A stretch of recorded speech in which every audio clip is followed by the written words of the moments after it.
कवचं मम। सहस्रशीर्षा पुरुषो वेङ्कटेशः शिरोऽवतु। प्राणे सह प्राणनिलयः प्राणान् रक्षतु मे हरिः। आकाशराट् सुतानाथ आत्मानं मे सदावतु। देवदेवोत्तमो पायातेऽहं मे वेङ्कटेश्वरः। सर्वत्र सर्वकालेषु मङ्गाम्बाजानिरीश्वरः।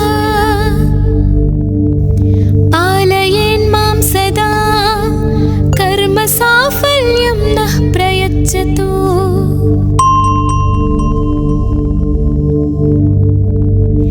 य एतद्वज्रकवचमभेद्यं वेङ्कटेशितुः। सायं प्रातः पठेन्नित्यं मृत्युं तरति निर्भयः। इति मार्कण्डेयकृतं श्रीवेङ्कटेश्वर वज्रकवचस्तोत्रं सम्पूर्णम्।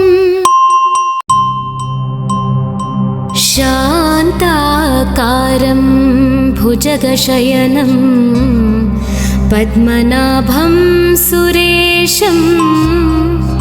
विश्वाकारं गगनसदृशं मेघवर्णं शुभांगं। लक्ष्मीकान्तं कमलनयनं योगिहृद्यानगम्यं। वन्दे विष्णुं भवभयहरं सर्वलोकैकनाथं। सर्वलोकैकनाथम्। पूर्वतो मां हरिः पातु पश्चाच्चक्रे च दक्षिणे। कृष्ण उत्तरतः पातु श्रीशो विष्णुश्च सर्वतः।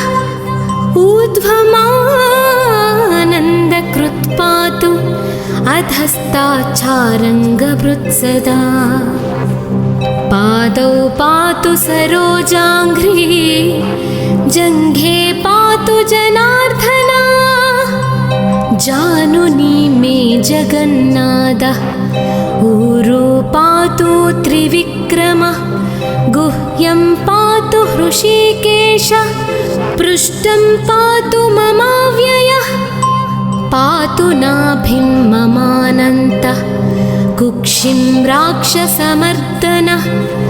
दामोदरो मे हृदयं वक्षः पातु नृकेसरी। करौ मे कालियारातिः भुजौ भक्तार्तिभञ्जनः। कण्ठं कालाम्बुदश्यामः स्कन्धौ मे कंसमर्दनः। नारायणो व्यान्नासां मे कर्णौ केशिप्रभञ्जनः। कपोले पातु वैकुण्ठो जिह्वां पातु दयानिधिः। हास्यं दशास्य हन्ताव्यात् नेत्रे मे हरिलोचनः। भ्रुवौ मे पातु भूमीशो ललाटं मे सदाच्युतः। मुखं मे पातु गोविन्दः शिरो गरुडवाहनः। मां शेषशायि सर्वेभ्यो व्याधिभ्यो भक्तवत्सलः। पिशाचाग्निज्वरेभ्यो मामापद्भ्यो वतु वामनः। सर्वेभ्यो दुरितेभ्यश्च पातु मां पुरुषोत्तमः।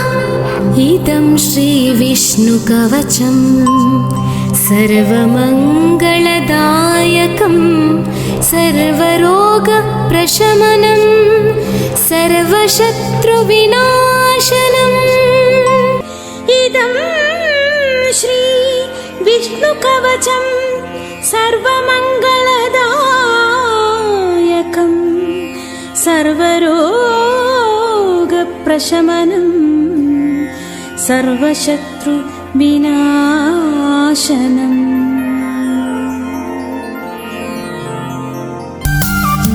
जगज्जालपालं कनत्कण्ठमालं शरच्चन्द्रपालं महादैत्यकालं नभोनीलकायं दुरावारमायं सुपद्मासहायं भजेऽहं भजेऽहं सदाम्भोधिवासं गलत्पुष्पहासं जगत्सन्निवासं सतादित्यभासं गदाचक्रशस्त्रं लसत्पीतवस्त्रं हसच्चारुवक्त्रं भजेऽहं भजेऽहं रमाकण्ठहारं श्रुतिव्रातसारं जलान्तर्विहारं खराभारहारं चिदानन्दरूपं मनोज्ञस्वरूपं धृतानेकरूपं भजेऽहं भजेऽहं जराजन्महीनं परानन्दपीनं समाधानलीनं सदैवानवीनं जगज्जन्महेतुं सुरानीककेतुं त्रिलोकैकसेतुं भजेऽहं भजेऽहम्।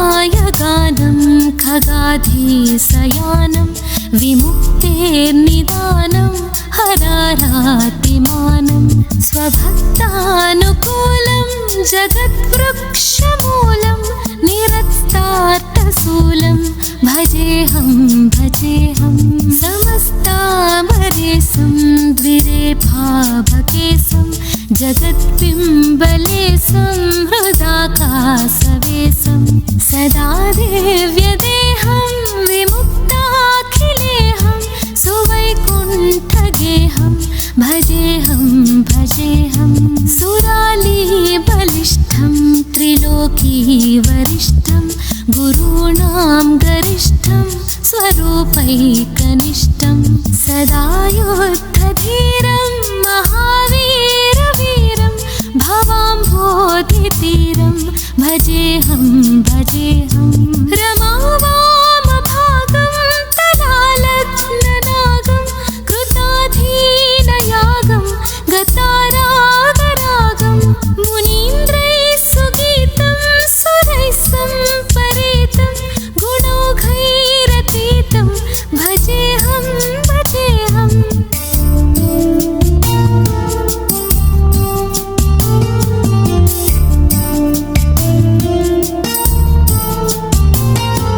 इदं यस्तु नित्यं समाधाय चित्तं पठेदष्टकं कण्ठहारं मुरारे स विष्णोर्विशोकं ध्रुवं याति लोकं जराजन्मशोकं पुनर्विन्दतेनो। इति श्रीपरमहंस स्वामी ब्रह्मानन्द विरचितं श्रीहरिस्तोत्रं सम्पूर्णम्। शान्ताकारं भुजगशयनं पद्मनाभं सुरेशं विश्वाकारं गगनसदृशं मेघवर्णं शुभाङ्गं लक्ष्मीकान्तं कमलनयनं योगिहृद्यानगम्यं वन्दे विष्णुं भवभयहरं सर्वलोकैकनाथं सर्वलोकैकनाथम्।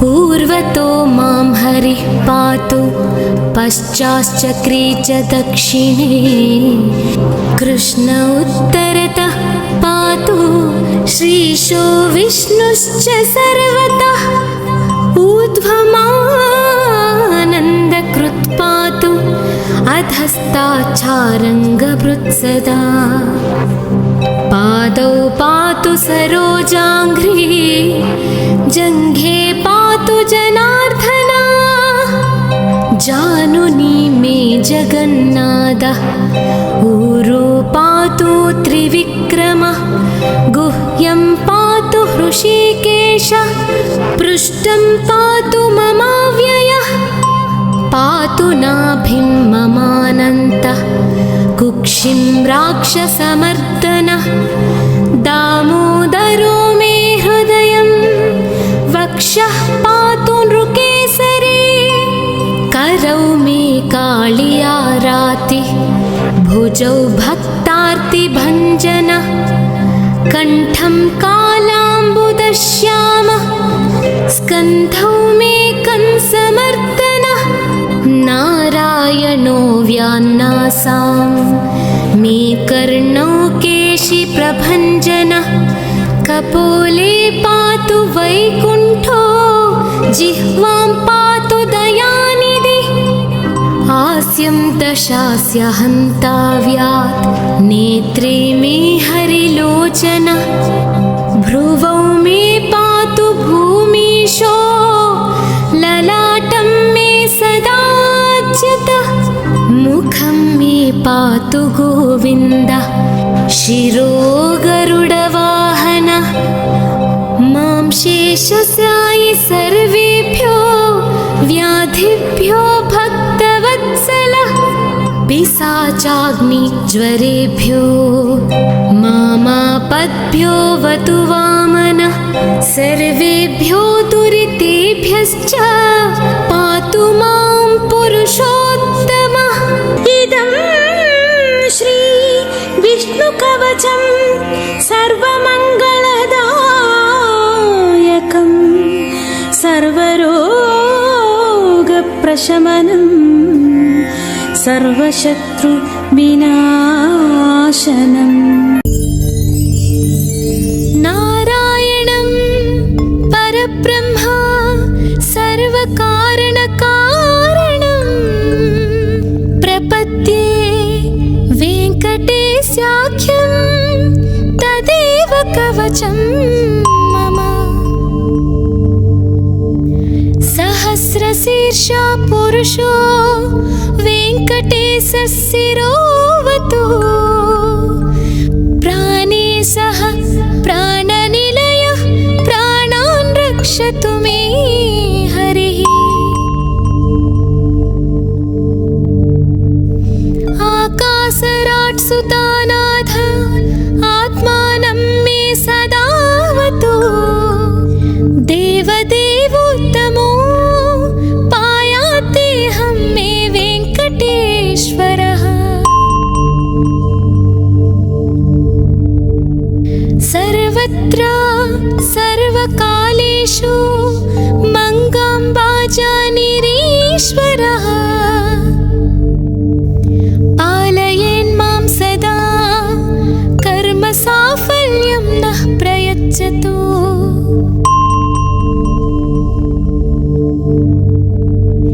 य एतद्वज्रकवचमभेद्यं वेङ्कटेशितुः सायं प्रातः पठेन्नित्यं मृत्युं तरति निर्भयः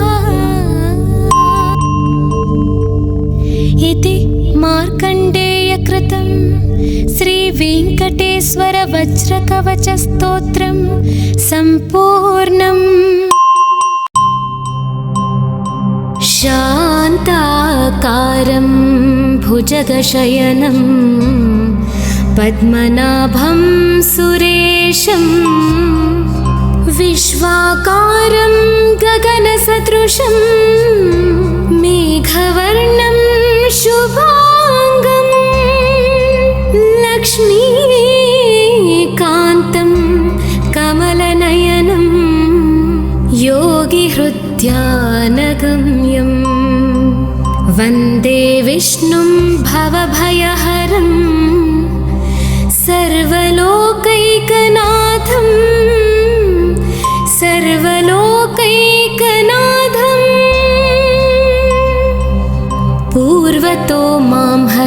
पातु पश्चाश्चक्रे च दक्षिणे कृष्ण उत्तरतः पातु श्रीशो विष्णुश्च सर्वतः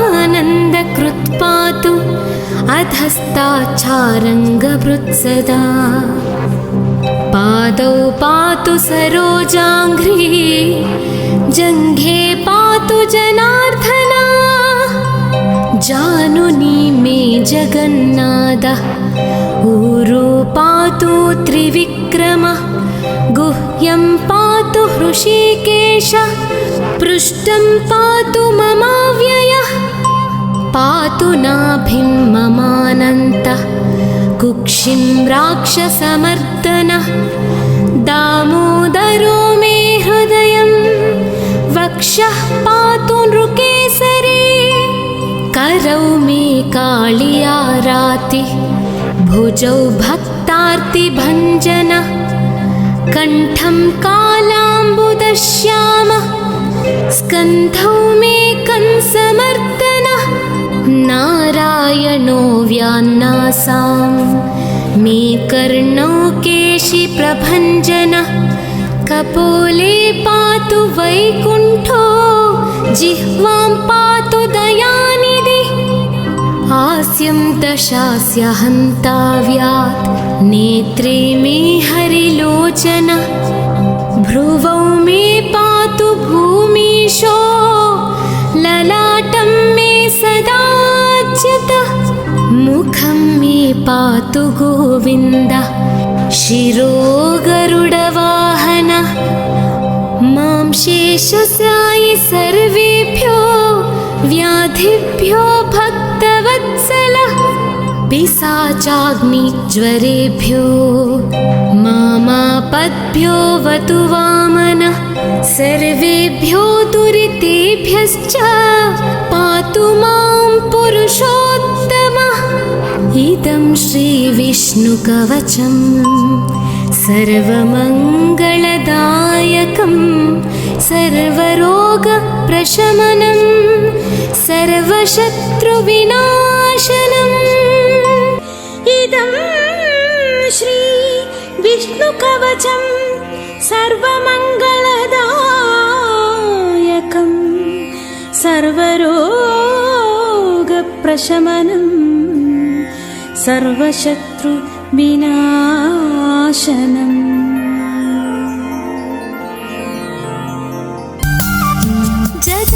जगज्जालपालं कनत्कण्ठमालं शरच्चन्द्रपालं महादैत्यकालं नभोनीलकायं दुरावारमायं सुपद्मासहायं भजेऽहं सदाम्भोधिवासं गलत्पुष्पहासं जगत्सन्निवासं सतादित्यभासं गदाचक्रशस्त्रं लसत्पीतवस्त्रं हसच्चारुवक्त्रं भजेऽहं रमाकण्ठहारं श्रुतिव्रातसारं जलान्तर्विहारं खराभारहारं चिदानन्दरूपं मनोज्ञस्वरूपं धृतानेकरूपं भजेऽहं जराजन्महीनं परानन्दपीनं समाधानलीनं सदैवानवीनं जगज्जन्महेतुं सुरानीककेतुं त्रिलोकैकसेतुं भजेऽहं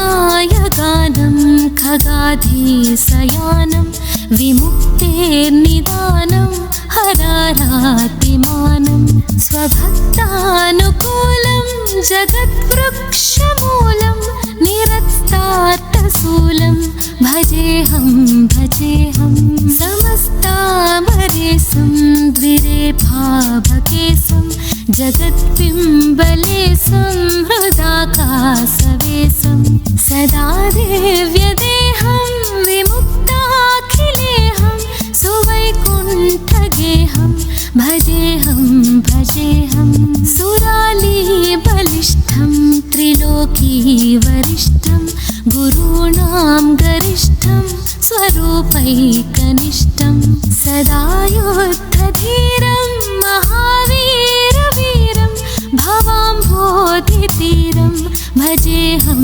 भजेऽहं रमावामभागं तदालग्ननागं कृताधीनयागं गतारागरागं मुनीन्द्रैः सुगीतं सुरैः सम्परीतं गुणौघैरतीतं भजेऽहं भजेऽहम्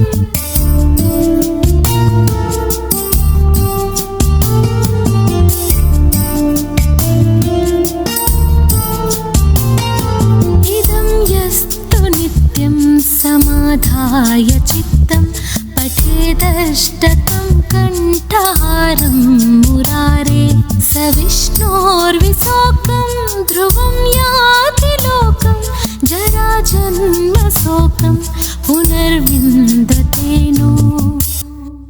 इति श्रीपरमहंस स्वामी ब्रह्मानन्द विरचितं श्रीहरिस्तोत्रं सम्पूर्णम्। शान्ताकारं भुजगशयनं पद्मनाभं सुरेशं विश्वाकारं गगनसदृशं मेघवर्णं शुभाङ्गं लक्ष्मीकान्तं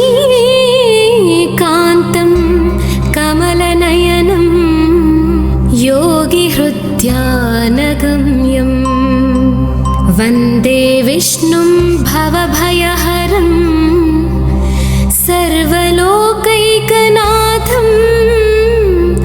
सर्वलोकैकनाथम्।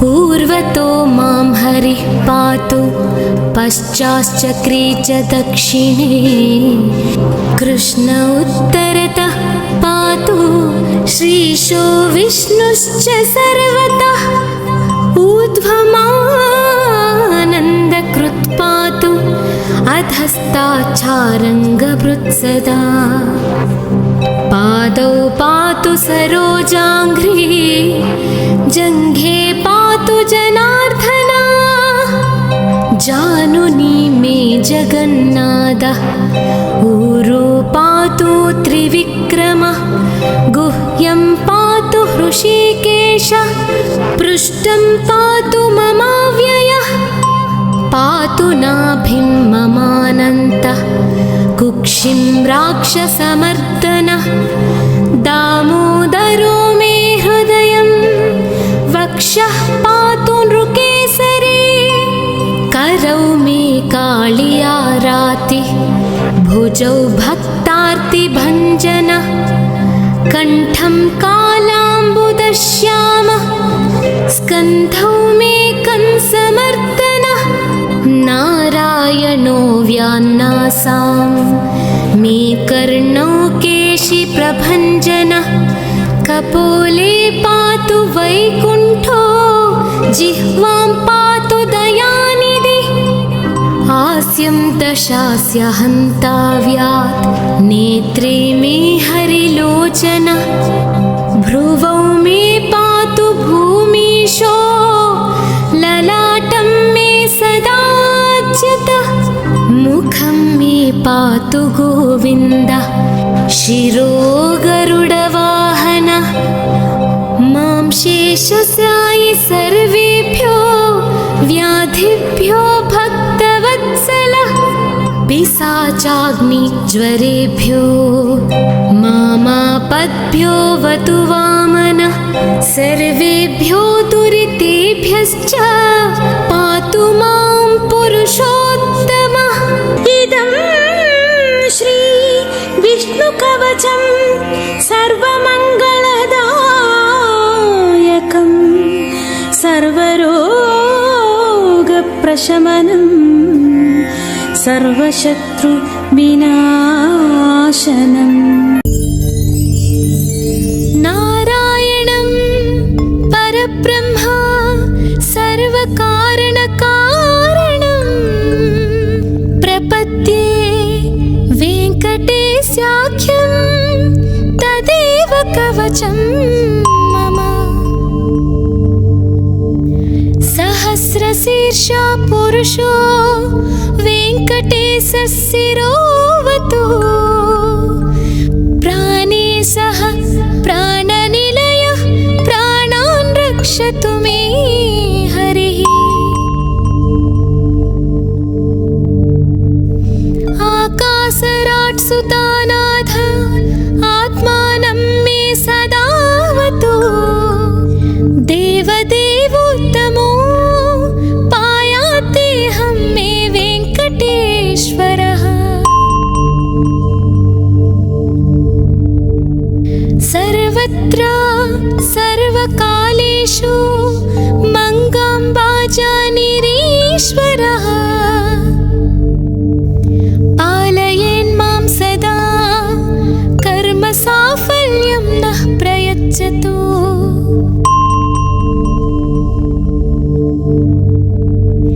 य एतद्वज्रकवचमभेद्यं वेङ्कटेशितुः सायं प्रातः पठेन्नित्यं मृत्युं तरति निर्भयः।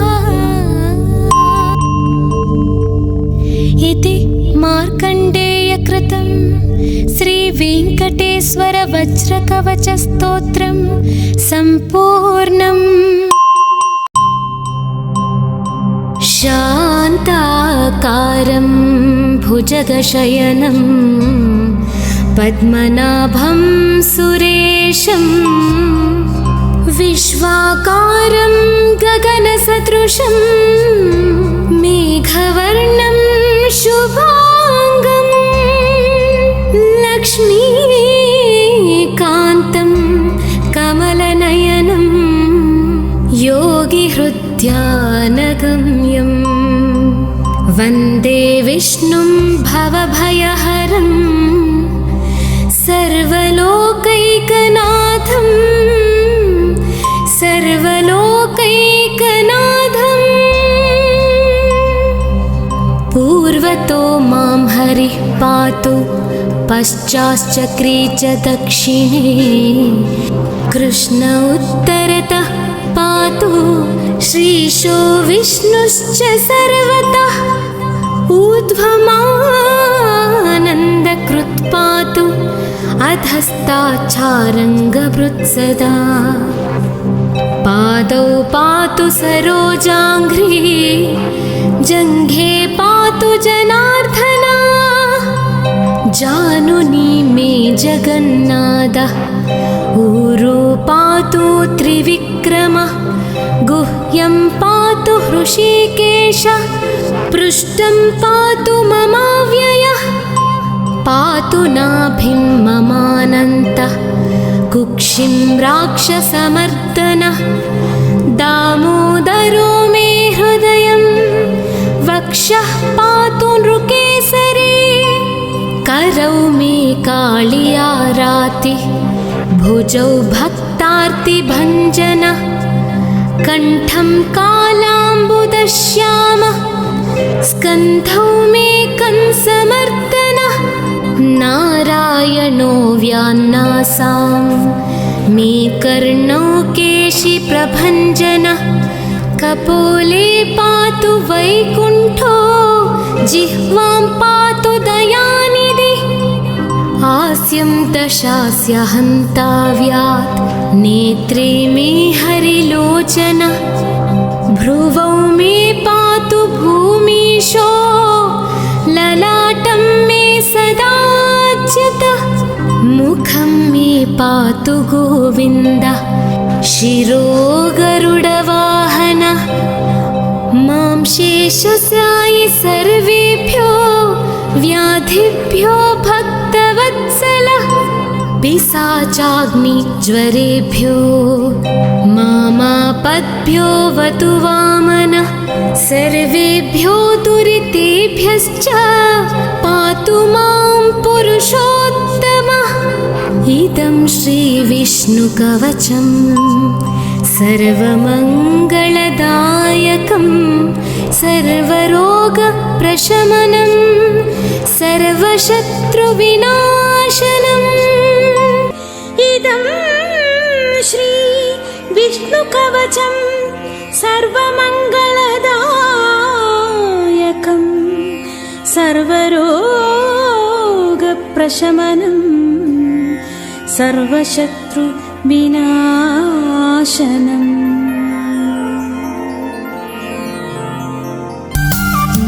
जगज्जालपालं कनत्कण्ठमालं शरच्चन्द्रपालं महादैत्यकालं नभोनीलकायं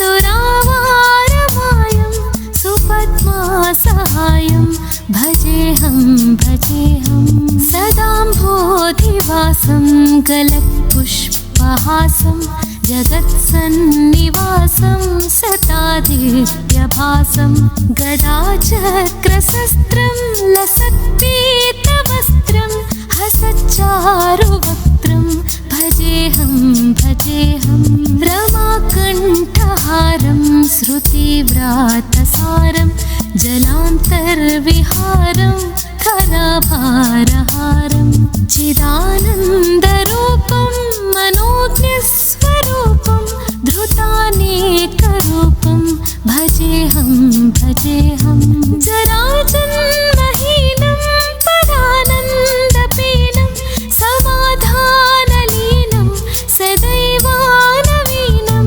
जगज्जन्महेतुं सुरानीककेतुं त्रिलोकैकसेतुं भजेऽहं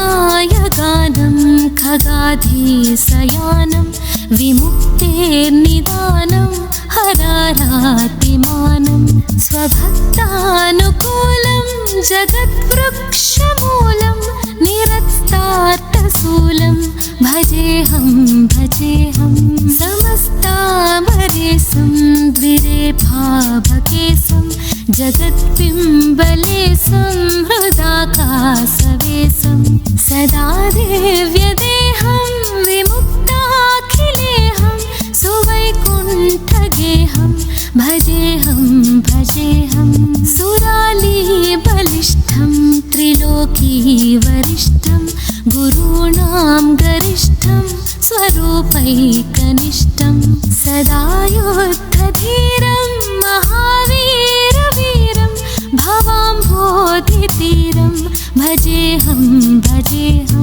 रमावामभागं तदालग्ननागं कृताधीनयागं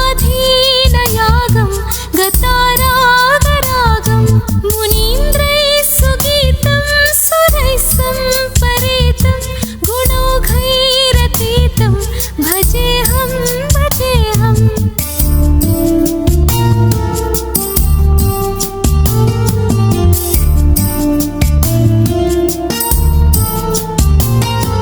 इदं यस्तु नित्यं समाधाय चित्तं पठेदष्टकं कण्ठहारं मुरारे स विष्णोर्विशोकं ध्रुवं याति लोकं जराजन्मशोकं पुनर्विन्दतेनो।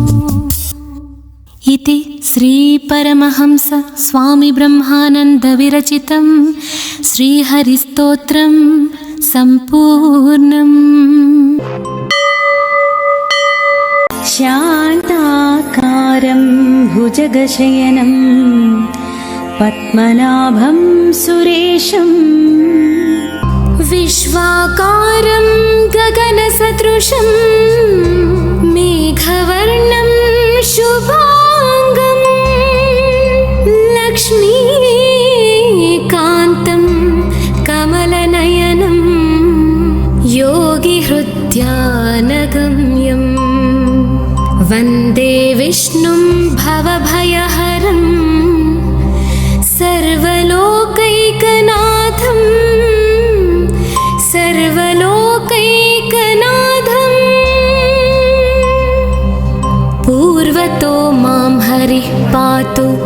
पश्चाश्चक्रे च दक्षिणे कृष्ण उत्तरतः पातु श्रीशो विष्णुश्च सर्वतः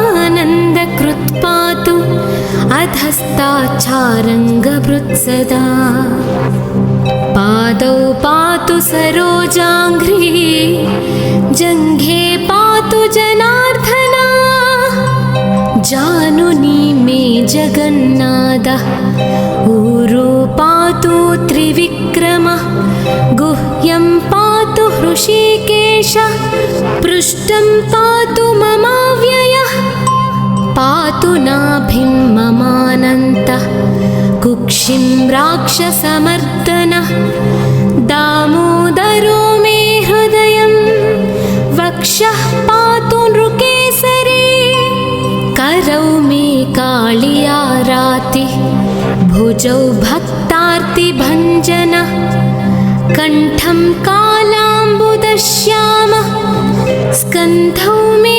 कंसमर्दनः नारायणो व्यान्नासां मे कर्णौ केशिप्रभञ्जनः कपोले पातु वैकुण्ठो जिह्वां पातु दयानिधि हास्यं दशास्य हन्ताव्यात् नेत्रे मे हरिलोचनः भ्रुवौ मे पातु भूमीशो ललाटं मे सदाच्युतः मुखं मे पातु गोविन्दः शिरो गरुडवाहनः मां शेषशायि सर्वेभ्यो व्याधिभ्यो भक्तवत्सलः पिशाचाग्निज्वरेभ्यो मामापद्भ्यो वतु वामनः सर्वेभ्यो दुरितेभ्यश्च पातु मां पुरुषोत्तमः इदं श्री विष्णुकवचं सर्वमङ्गलदायकं सर्वरोगप्रशमनं सर्वशत्रुविनाशनम् नारायणं परब्रह्म सर्वकारणकारणं प्रपद्ये वेङ्कटेशाख्यं तदेव कवचं मम सहस्रशीर्षा पुरुषो वेङ्कटेशः शिरोवतु प्राणे सह प्राणनिलयः प्राणान् रक्षतु मे हरिः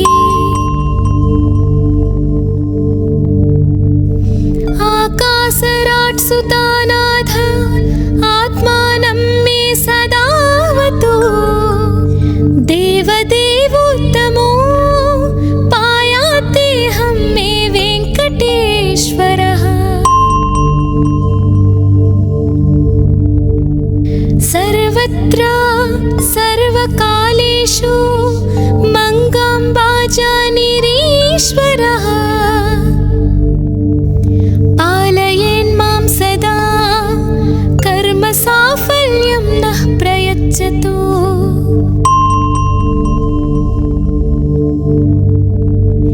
य एतद्वज्रकवचमभेद्यं वेङ्कटेशितुः सायं प्रातः पठेन्नित्यं मृत्युं तरति निर्भयः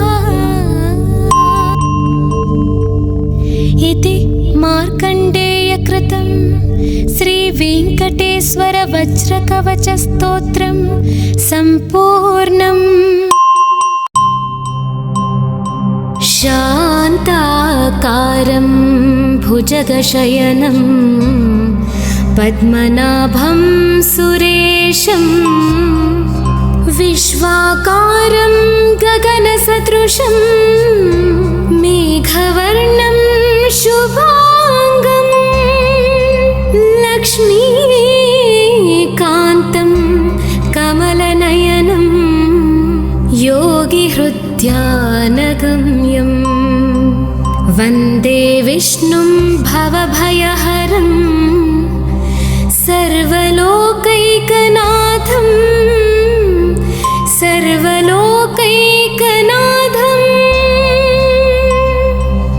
पूर्वतो मां हरिः पातु पश्चाश्चक्रे च दक्षिणे कृष्ण उत्तरतः पातु श्रीशो विष्णुश्च सर्वतः ऊर्ध्वमानन्दकृत् पातु अधस्ताच्छारङ्गभृत् सदा पादौ पातु सरोजाङ्घ्रि जङ्घे पातु जनार्दना जानुनी मे जगन्नाथः ऊरो पातु त्रिविक्रमः गुह्यं पातु हृषीकेशः पृष्ठं पातु ममाव्ययः पातु नाभिं ममानन्तः कुक्षिं राक्षसमर्दनः दामोदरो मे हृदयं वक्षः पातु नृकेसरी करौ मे कालियारातिः भुजौ भक्तार्तिभञ्जनः कण्ठं कालाम्बुदश्यामः स्कन्धौ मे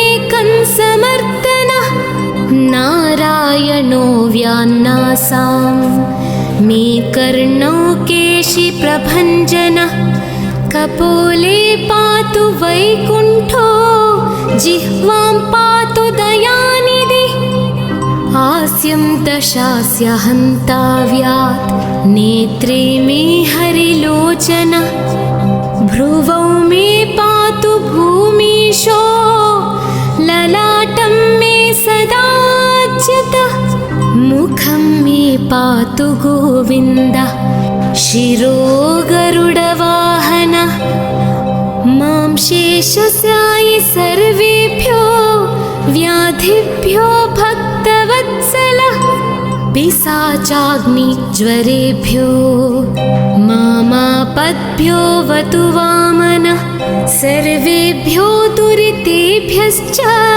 पातु मां पुरुषोत्तमः इदं श्रीविष्णुकवचं सर्वमङ्गलदायकं सर्वरोगप्रशमनं सर्वशत्रुविनाशनम् इदं श्री विष्णुकवचं सर्वमङ्गलदायकं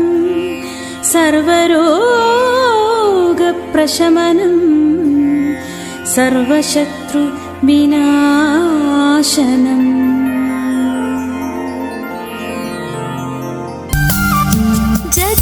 जगज्जालपालं कनत्कण्ठमालं शरच्चन्द्रपालं महादैत्यकालं नभोनीलकायं दुरावारमायं सुपद्मासहायं भजेऽहं सदाम्भोधिवासं गलत्पुष्पहासं जगत्सन्निवासं सतादित्यभासं गदाचक्रशस्त्रं लसत्पीतवस्त्रं हसच्चारुवक्त्रं भजेऽहं रमाकण्ठहारं श्रुतिव्रातसारं जलान्तर्विहारं खराभारहारं चिदानन्दरूपं मनोज्ञस्वरूपं धृतानेकरूपं भजेऽहं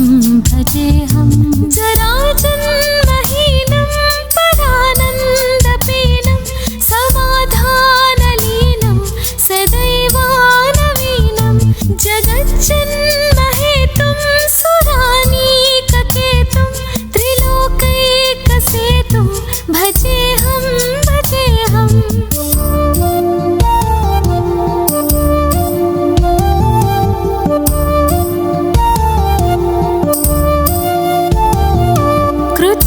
कृताम्नायगानं खगाधीशयानं विमुक्तेर्निदानं हरारातिमानं स्वभक्तानुकूलं जगद्वृक्षमूलं निरस्तार्तशूलं भजेऽहं भजेऽहं समस्तामरेशं द्विरेफाभकेशं जगत्पिम्बलेशं हृदाकाशवेशं सदा देव्यदेहं विमुक्ताखिलेऽहं सुवैकुण्ठगेहं भजेऽहं भजेऽहं सुरालीबलिष्ठं त्रिलोकीवरिष्ठं गुरूणां गरिष्ठं स्वरूपैकनिष्ठं सदा युद्धधीरं महावीरवीरं भवाम्भोधितीरं भजेऽहं भजेऽहं रमावामभागं तदालग्ननागं कृताधीनयागं गतारागरागं मुनीन्द्रैः सुगीतं सुरैः सम्परीतं गुणौघैरतीतं भजेऽहं भजेऽहम्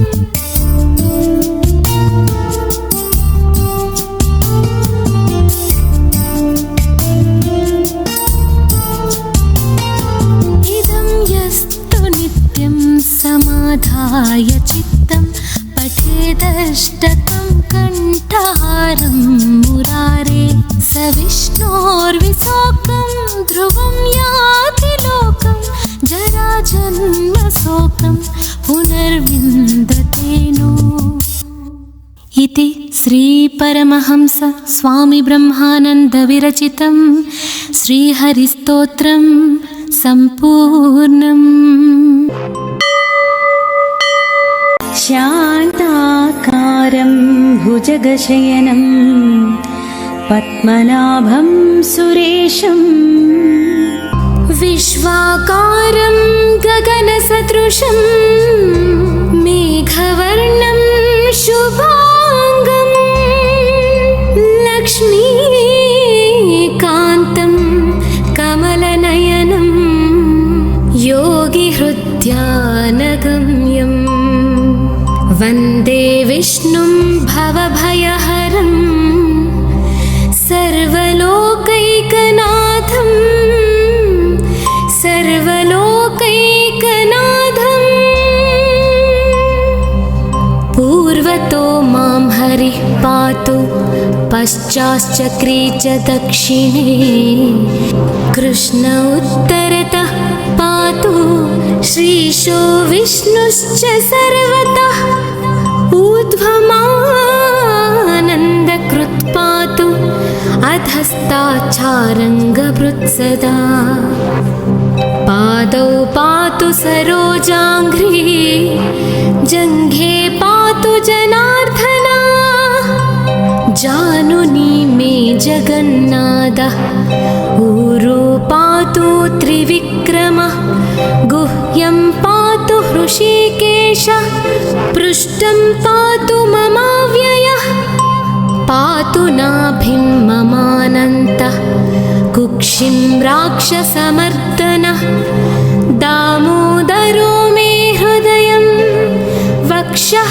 पातु नृकेसरी करौ मे कालियारातिः भुजौ भक्तार्तिभञ्जनः कण्ठं कालाम्बुदश्यामः स्कन्धौ मे कंसमर्दनः नारायणो व्यान्नासां मे कर्णौ केशिप्रभञ्जनः कपोले पातु वैकुण्ठो जिह्वां पातु दयानिधि हास्यं दशास्य हन्ताव्यात् नेत्रे मे हरिलोचनः भ्रुवौ मे पातु भूमीशो ललाटं मे सदाच्युतः मुखं मे पातु गोविन्दः शिरो गरुडवाहनः मां शेषशायि सर्वेभ्यो व्याधिभ्यो भक्तवत्सलः पिशाचाग्निज्वरेभ्यो मामापद्भ्यो वतु वामनः सर्वेभ्यो दुरितेभ्यश्च पातु मां पुरुषोत्तमः। इदं श्री विष्णुकवचं सर्वमङ्गलदायकं सर्वरोगप्रशमनं सर्वशत्रुविनाशकम्।